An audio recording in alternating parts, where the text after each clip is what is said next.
আসসালামু আলাইকুম। আমি রেশমা। কেমন আছো সবাই? আলহামদুলিল্লাহ সবাই ভালো আছো আর আমরাও ভালো আছি। তো এইখানে দেখো আমি রান্না চাপিয়ে দিয়েছি। তো অনেকটাই বেলা হয়ে গেছে, এখন বাজছে 11টা। তো বাসি কাজ কাম গুছিয়ে চলে এসেছি রান্নাঘরে।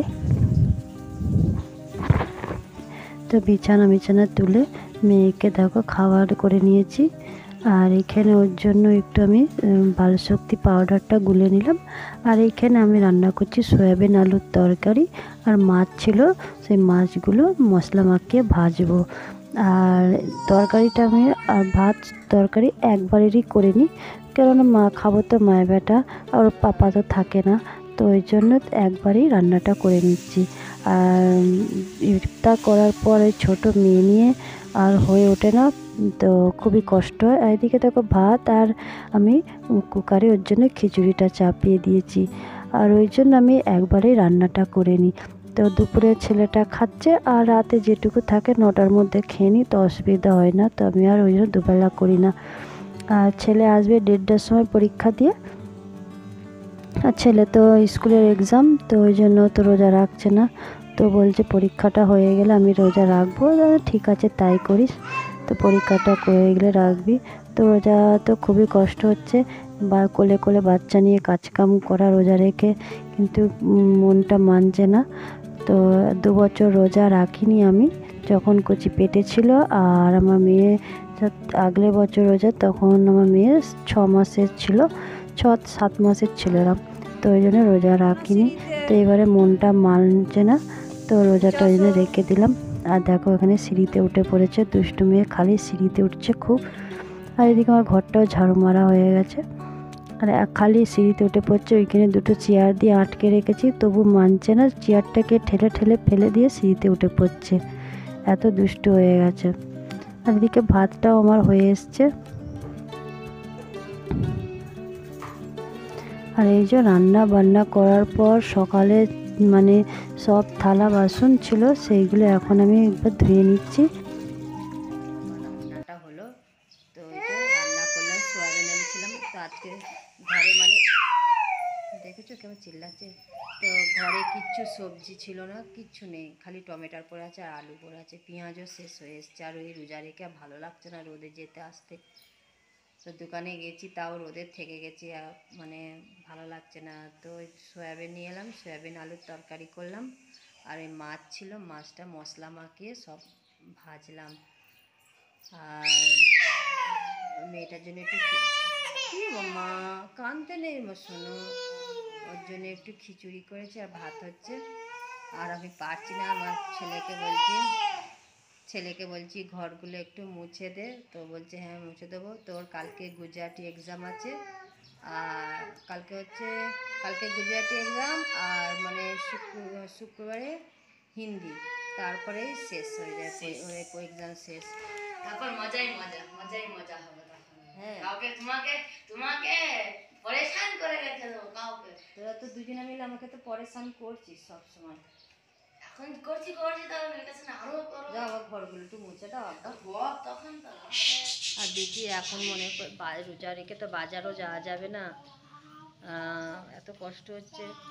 তো মনে করছি পরীক্ষাটা হয়ে যাবে, ফারানের শুক্রবারে পরীক্ষা শেষ হয়ে যাবে।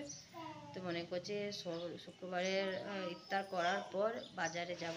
আলু শেষ, পেঁয়াজ শেষ, সবজিও কিচ্ছু নেই, তো নিয়ে আসবো।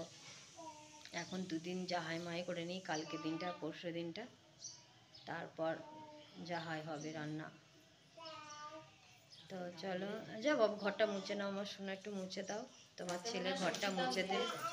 হ্যাঁ, রোজার মাসে সব কিছুর দাম বাড়লে কম সস্তা পড়বে। না আমার রোজা রেখে সকালে যাওয়ার আমার হালত নেই।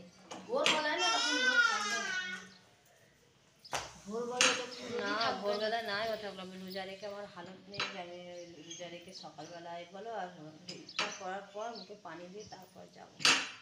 শরীর বইবে না, আমার এসে কাজ করতে ভালো লাগে না। সবাই কেউ যদি থাকতো যে কাজ করে রেখে দিচ্ছে, চলে এসে আরাম করবো, তাহলে হয়। মাইনকে রেখে দাও ঘরে, সব কাজ করে দিয়ে। হ্যাঁ, মাইন যদি সব করবে তাহলে তো ওই তো করছে। মাই তো খালি বদমাইশি করার জন্য আছে। তো যাও মা ঘরটা মুছে দাও একটু, চলো নিচ্ছি তোমাদের একটু পরে। আর এখানে মেয়ের চুলগুলো খুব বড় বড় হয়ে গেছিলো, তো আমি কাঁচি দিয়ে, ছোট কাঁচি দিয়ে সাইডগুলো কেটে দিলাম আর একটু হালকা করে ব্লেড দিয়ে চেঁচে চেঁচে দিলাম। কেমন হয়েছে বলবে তো চুল কাটাটা। আর এখন বাজছে বৈকাল 6টা। তো আমি চলে এসেছি ইফতারির জন্য। তো এখানে চিড়েটা ভিজিয়ে নিলাম। তো চিড়ে আমার চাই রোজার মাসে ইফতারের সময়, তো চিড়েটা ভিজিয়ে নিয়েছি। আর এইখানে আমি ওর জন্য কলা আর মুড়ি দুধ মিক্সারে পিষে ওকে খাওয়াবো। কলা এমনি মোটে খেতে চাই না, তো ওই জন্য মিক্সারে পিষে খাওয়াবো। আর এইখানে দেখো আমি ছোলাটা ভুনে নিলাম। আজকে ছোলাটা আলু দিয়ে ভুনলাম। তোমার ছেলে বললো মামি একটু ছোলা ভুনা করো আলু দিয়ে। তো ঠিক আছে, তো এই জন্য দেখো এখানে ছোলা ভুনাটা করে নিয়েছি।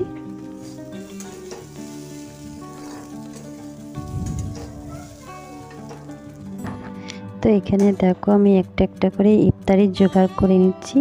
তো আজকে ছেলে মসজিদে যায়নি, তো আজকে ঘরে ইফতারি করে বললো। মাম্মির সাথে রোজা রাখিনি, তো বাচ্চা ছেলে, তো ওর জন্য দু গ্লাস শরবত নিয়ে নিয়েছি, সবই নিয়ে নিয়েছি। আর আজকের ইফতারিতে এই বেশি কিছু নেই, চিড়ে ছোলা ভুনা বাস এতটাই। আর কি খাবো, বেটা ছেলে নেই, তো একা একা কিছু ভালো লাগে না। তো যেমন আছে আল্লাহ যা দিয়েছে তাই আল্লাহর কাছে লাখ লাখ শুকর।